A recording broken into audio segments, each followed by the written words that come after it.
पंजाबी में अपनी सिख कौम का शुक्रिया अदा करूं, अपनी उस सिख कौम का जिन्हों ने कहा असीं चट्टान की तरह पाकिस्तान के नाल खड़े हाँ। अमरीका तो लैके भारत तक हर सिख ने कहा असीं चट्टान के नाल पाकिस्तान के नाल खड़े हाँ। क्यों? क्योंकि उन्होंने कहा पाकिस्तान साड़ी पवित्र धरती है। ननकाना साहब पे ड्रोन अटैक भेजा जाता है। ननकाना साहब क्या है? ननकाना साहब मेरी होंद है।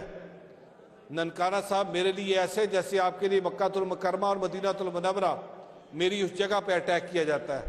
उसी दिन रात को बैलिस्टिक मिसाइल छोड़ के अमृतसर पे अटैक किया जाता है। क्यों? अभी तो 6-0 है, ये 600 ना कहीं हो जाए। पाकिस्तान जिंदाबाद। और ये सत श्री अकाल राणा साहब तुहाडी तरफ सारी उस सिख कौम नूं जिहड़ी साडे नाल चट्टान की तरह खड़ी रही। जनाब स्पीकर, आज मुझे अब थोड़ा सा टाइम देंगे क्योंकि अंदर बहुत कुछ बोलने को था, आपने मुझे टाइम देना है। सरदार साहब बिल्कुल। सबसे पहले तो आई विल बी बाईलिंगुअल क्योंकि मेरे जेडे भरा बाहर बैठे ने जेडे साडे वाले सिस्टम देख रहे हैं, मैं उन्होंने नाल पंजाबी च गल करांगा, नाल मैं अपनी कौमी ज़ुबान भी बोलांगा जी। सबसे पाकिस्तान की कौम को मुबारकबाद पेश करता हूँ। खुदा ने हमें सुरखरू किया और इस सुरखरू करने में हमारी जो अमन की ख्वाहिश थी वो पूरी हुई। इस पर कोई शक नहीं कि पाकिस्तान की ये धरती, जिसको मैं अपने अकीदे के मुताबिक इसको पवित्र धरती मानता हूँ, मेरा हर सिख दुनिया के किसी कोने में बैठा है उसके लिए धरती बड़ी पवित्र है क्योंकि मेरे सिख मज़हब की बुनियाद यहाँ पे है। सो मैं अपनी पूरी पाकिस्तान की कौम को, ये जो मैं पाकिस्तान आर्मी ने, पाक अफवाज ने, पाकिस्तान एयरफोर्स के शहीदों ने, पाकिस्तान नेवी के जवानों ने जिस तरीके से दुश्मन को धूल चटाई और ये पैगाम दिया कि पाकिस्तान की कौम, भले हमारे पॉलिटिकल डिफरेंसेस हो, भले हमारे लिसानी डिफरेंसेस हो, but when it comes to Pakistan तो हम सब एक हैं। और हम जो नारा बार बार लगाते इस परचम के साए तले हम एक हैं, हम एक हैं, तो उसकी एक जिंदा मिसाल अभी ये जो भारत ने पाकिस्तान पे एक एग्रेशन की, उसकी मिसाल अभी मिली। मैं उसके बाद अपने कायद मियाँ मोहम्मद नवाज शरीफ साहब का शुक्रगुजार हूँ, जिनकी कायदाना सोच, कायदाना सलाहियत और उन्हीं के विजन के मुताबिक वज़ीर आज़म पाकिस्तान, उनकी हिकमत अमली, आर्मी चीफ जनाब सैयद आसिम साहब, air marshal, air chief, navy के चीफ और पूरी टीम ने मिलकर जिस तरीके से दिलेराना तरीके से इस पूरे ऑपरेशन को किया, तो मैं सबका शुक्रगुजार हूँ और शुक्रिया अदा करता हूँ कि हमने इस जो हमारी अमन की काविश है उसको हमने अचीव किया। जनाब स्पीकर, मैं थोड़ा सा इससे पहले के पहलगाम वाक़या पे जाऊँ, मैं उससे पहले 2-3 बातें करना चाहूँगा।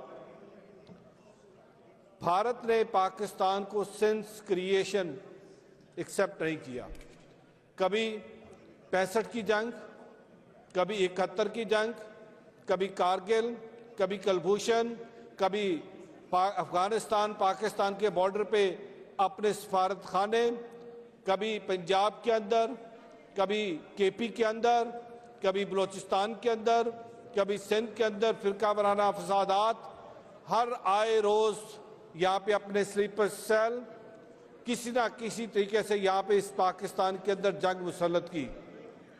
जब ये पहलगाम का वाक़या हुआ, जनाब स्पीकर, आपको याद होगा इसी हाउस के अंदर हमने बैसाखी पे जो पहली दफ़ा वज़ीर आज़म पाकिस्तान ने 7,000 सिख यात्रियों को वीज़ा दिया कि वो पाकिस्तान आए, और हर उस प्रोटोकॉल का जो इंडिया और पाकिस्तान के दरमियान हुआ उस पर साइड पे रखा कि हम 3,000 नहीं 7,000 सिख यात्रियों को यहाँ पे रिसीव करेंगे। और वो सिख यात्री यहाँ से मोहब्बत का पैगाम लेके गए। 20 तारीख को उन्होंने बॉर्डर क्रॉस किया और पाकिस्तान जिंदाबाद के नारे लगाए। जनाब स्पीकर, उन्होंने कहा पाकिस्तान जिंदाबाद। क्यों? क्योंकि पाकिस्तानियों ने उनको मोहब्बत दी, पाकिस्तानियों ने उनको प्यार दिया। और 2 दिन बाद पहलगाम का ये फॉल्स फ्लैग ऑपरेशन होता है।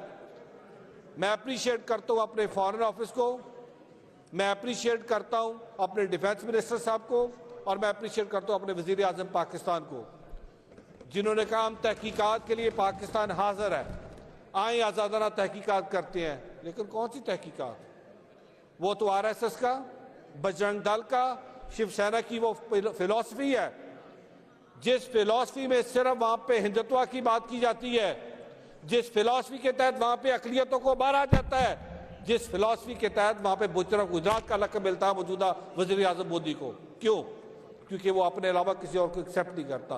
पहलगाम हुआ, उन्होंने कहा हमने जंग लड़नी, हमने कहा हम अमन चाहते हैं, क्योंकि हम एक रिस्पॉन्सिबल स्टेट है, हम ये चाहेंगे कि इस खित्ते के अंदर अमन हो। मोदी सरकार अकेली भारत को रिप्रेजेंट नहीं करती। भारत के अंदर सेक्युलरिज्म, अभी भी कुछ लोग ऐसे मौजूद हैं जो सेक्युलरिज्म की बात करते हैं, भारत के अंदर अभी भी ऐसे लोग मौजूद हैं जो अमन की बात करते हैं, लेकिन मोदी सरकार ने उन सबकी बात सुनी अनसुनी की। और इस वक्त जो गोदी मीडिया बैठा है भारत का, जो मीडिया की बजाय ज्यादा इस वक्त बॉलीवुड का रोल प्ले कर रहा है, बॉलीवुड वाली जो एक्टिंग है वो इस वक्त वहां के मीडिया ने की, और जिस तरीके से इस अमन की पूरी कावश को खराब करने की कोशिश की, मैं खराज तहसीन पेश करता हूँ अपनी हुकूमत को कि हमारी एक ही बात रही कि हम अमन चाहते हैं। होता क्या है कि 6 और 7 की शब एक यहां पे मिसाइल अटैक किया जाता है, और हमारे मुल्क के अंदर जो हमारी शहरी आबादियां हैं जहां पे बच्चे सो रहे होते हैं, जनाब स्पीकर, वहां पे अटैक किया जाता है। अटैक करके 2 साल से लेकर 7 साल के छोटे बच्चे, आज उन छोटे बच्चों का खून हिसाब मांगता है कि क्या वो जो पहलगाम का फॉल्स फ्लैग ऑपरेशन था वो हमने किया था, उनके खून का हिसाब कौन देगा? आज वो खून आलमी दुनिया से पूछता है, यूनाइटेड नेशन से पूछता है, ह्यूमन राइट्स के डिफेंडर से पूछता है कि आप तो बड़ा क्लेम करते थे कि आलमी कवानीन है, लेकिन भारत उन आलमी कवानीन की धज्जियां उड़ाते हुए पाकिस्तान के ऊपर अटैक करता है, पाकिस्तान की टेरिटोरियल इंटेग्रिटी को, पाकिस्तान की सॉवरेनिटी को धज्जियां उतार के पाकिस्तान के ऊपर अटैक करके हमला करता है। आई विश कि जब जाफर एक्सप्रेस का वाकया हुआ था, जिस तरह पाकिस्तान ने कहा हमें पहलगाम के वाकये का अफसोस है, हम इज़हार अफसोस करते हैं, इज़हार गम करते हैं और हम कंडेम करते हैं। आई विश कि जब जाफर एक्सप्रेस का वाकया हुआ था तो उस वक्त वहां से अफसोस आता, बट क्यों करते? क्योंकि उसके ताने बाने तो मिल कहीं और रहे थे ना, उसके ताने बाने तो कहीं और से चल के आए थे, तो वो अफसोस क्यों करते? जनाब स्पीकर, ये बात यहां तक नहीं रुकती, और मैं चाहूंगा कि अब इसके बाद मैं पंजाबी में अपनी सिख कौम का शुक्रिया अदा करूं। अपनी वो सिख कौम का जिन्होंने कि असी चट्टान की तरह पाकिस्तान के नाल खड़े हाँ, अमरीका तो लैके भारत तक हर सिख ने कहा असी चट्टान के नाल पाकिस्तान के नाल खड़े हाँ। क्यों? क्योंकि उन्होंने कहा पाकिस्तान साड़ी पवित्र धरती है। सिख कौम ने कहा असी पाकिस्तान के नाल खड़े हाँ, वो मुल्क जिहदी मोदी सरकार के बारे मशहूर है कि बुचर ने, वो मुल्क जिथे अकलीतां नूं तहफ़्फ़ुज़ नहीं है, उस मुल्क के शहरियों ने कहा कि असी इस पंजाब, लहंदा पंजाब ते चढ़दा पंजाब असी खून खराबा नहीं होने देंगे।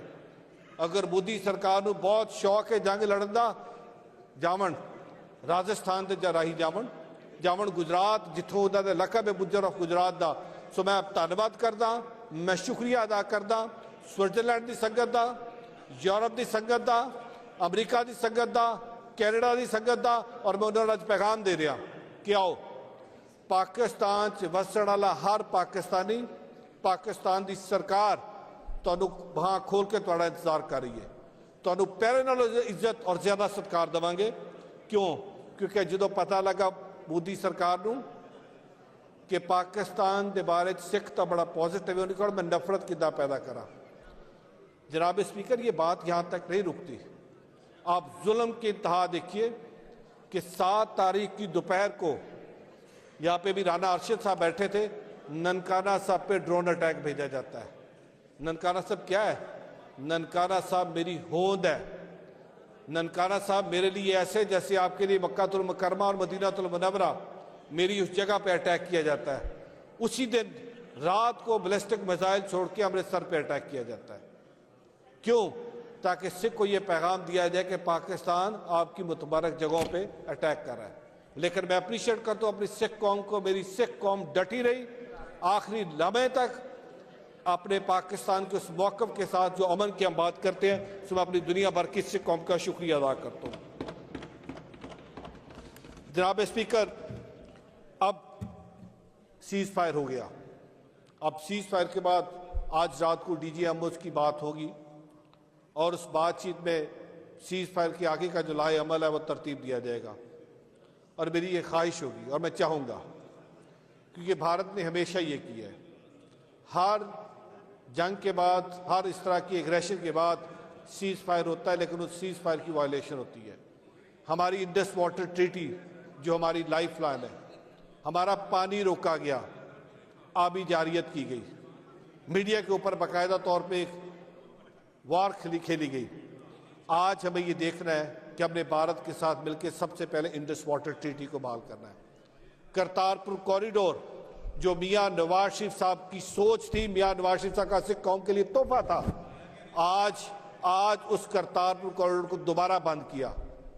आज उस करतारपुर कॉरिडोर को वीरान किया गया, क्योंकि मोदी सरकार को पता है अगर करतारपुर कॉरिडोर खुला रहा तो वहां पे जब सिख